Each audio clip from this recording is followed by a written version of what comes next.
Bonjour à toutes et à tous et bienvenue sur la chaîne Ingénierie pratique.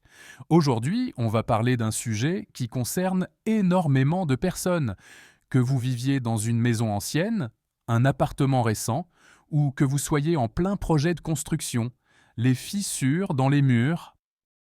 Ces fameuses fissures, on les découvre parfois un matin, sans avertissement, sur un mur que l'on connaît par cœur. Au début, on pense à un détail sans importance, mais les questions commencent à surgir. Est-ce que c'est grave? Est-ce que ça va s'aggraver? Est-ce dangereux pour la structure? Dois-je m'inquiéter? Dois-je appeler un professionnel? Dans cette vidéo, nous allons voir ensemble tout ce qu'il faut savoir pour comprendre pourquoi les fissures apparaissent, comment les interpréter, quand s'en inquiéter, et surtout comment les prévenir et les réparer. Ce ne sera pas un simple tour d'horizon rapide, mais une véritable plongée dans l'univers du bâti, des matériaux, du sol et des pathologies du bâtiment. Alors, installez-vous confortablement, prenez un carnet si vous le souhaitez, car ce que vous allez apprendre aujourd'hui pourrait bien vous faire économiser beaucoup de temps, d'argent et de stress. Les différents types de fissures. On entre maintenant dans le cœur du sujet, et pour bien comprendre ce que racontent les fissures, il faut d'abord les identifier correctement. Parce que non, toutes les fissures ne se ressemblent pas. Certaines sont inoffensives, d'autres sont des signaux d'alerte sérieux, et la première erreur que l'on fait souvent, c'est de les mettre toutes dans le même panier, alors que vous allez voir leur largeur, leur profondeur, leur orientation, leur localisation, tout ça nous parle. C'est un véritable langage que le bâtiment utilise pour nous dire « Attention, quelque chose ne va pas ». On commence par les plus petites, les micro-fissures. Elles font moins de 0,2 mm. Elles sont très fréquentes, surtout à l'intérieur des bâtiments, sur les murs enduits ou peints. Visuellement, elles ressemblent à de fines craquelures, parfois en réseau, parfois isolées. Et la cause est souvent bénigne. Il peut s'agir d'un simple retrait du plâtre en séchant ou d'une variation d'humidité qui a fait bouger légèrement les matériaux de finition.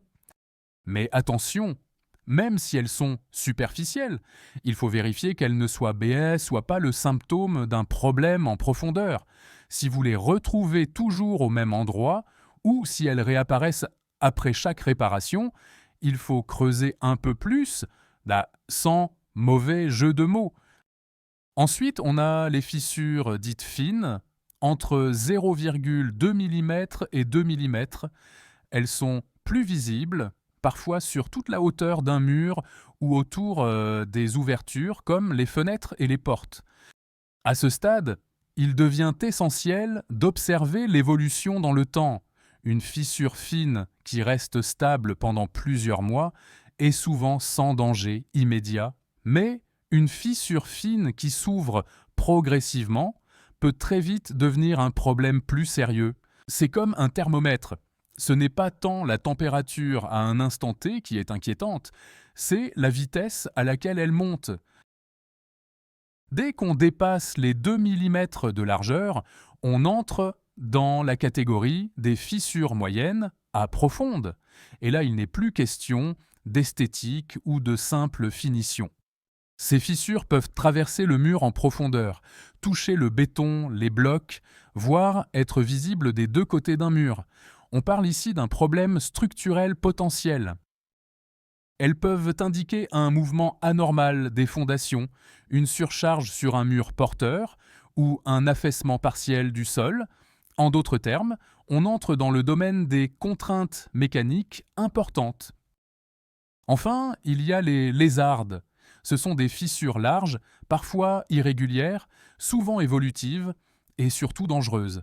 On les appelle ainsi parce qu'elles ressemblent un peu à des cicatrices profondes, en forme d'éclairs, qui marquent la peau du bâtiment. Quand une lézarde apparaît, elle est souvent le signe que quelque chose a cédé. Un tassement brutal, un défaut majeur dans les fondations, ou encore une contrainte excessive, qui dépasse ce que la structure peut encaisser. Elles peuvent apparaître brutalement après un séisme mineur, une sécheresse extrême ou des travaux mal gérés à proximité. À ce stade, il est impératif d'intervenir et surtout de ne pas se contenter de reboucher. Parce qu'une lézarde, c'est comme une alarme incendie, on ne coupe pas le son sans éteindre le feu. Autre critère souvent négligé, mais qui en dit long, l'orientation de la fissure. Une fissure verticale peut signaler un tassement différentiel entre deux points d'appui du bâtiment. Par exemple, une partie des fondations repose sur un sol plus meuble que l'autre. Une fissure diagonale, surtout en escalier, est typique d'un mouvement différentiel entre deux murs ou deux matériaux. Elle suit souvent les joints de maçonnerie. Une fissure horizontale sur un mur de sous-sol peut être causée par une poussée latérale du sol environnant, par exemple après de fortes pluies ou un mauvais drainage. Enfin, dernier critère d'analyse, l'endroit où la fissure apparaît. Une fissure en haut d'un mur peut être due à une déformation du plancher supérieur, une fissure à la jonction sol-mur, possiblement un affaissement de fondation. Une fissure autour d'une fenêtre, les angles des ouvertures sont des zones de faiblesse naturelle. Chaque fissure raconte une histoire, et plus vous apprenez à lire ces signes, plus vous êtes capable de comprendre ce que votre maison essaie de vous dire. Avant de se quitter, faisons un petit résumé de ce que vous venez de découvrir. On a d'abord compris pourquoi les fissures ne sont jamais à prendre à la légère.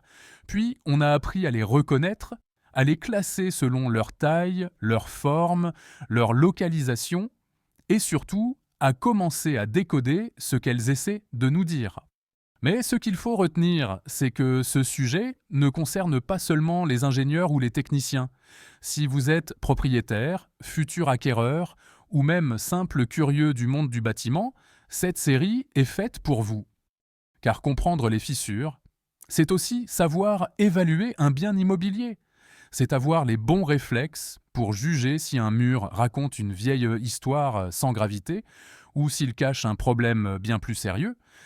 Et plus vous avancez dans cette série, plus vous allez acquérir un œil d'expert. Avec un peu de pratique, une simple observation rapide d'un bâtiment vous suffira pour avoir une première idée du niveau de risque. Et ce n'est pas tout. À la fin de cette série, vous découvrirez une étude de cas réelle sur un bâtiment fissuré avec une analyse technique complète et un exemple de rapport détaillé. De quoi passer de la théorie à la pratique concrète. Alors si le sujet vous parle, pensez à vous abonner, à liker ou à partager cette vidéo avec ceux que ça pourrait aider. On se retrouve très vite pour la suite, où l'on entrera dans le vif du sujet, les causes des fissures, parce qu'une fissure n'apparaît jamais sans raison. Et souvenez-vous, chaque fissure est un indice. Encore faut-il apprendre à le lire.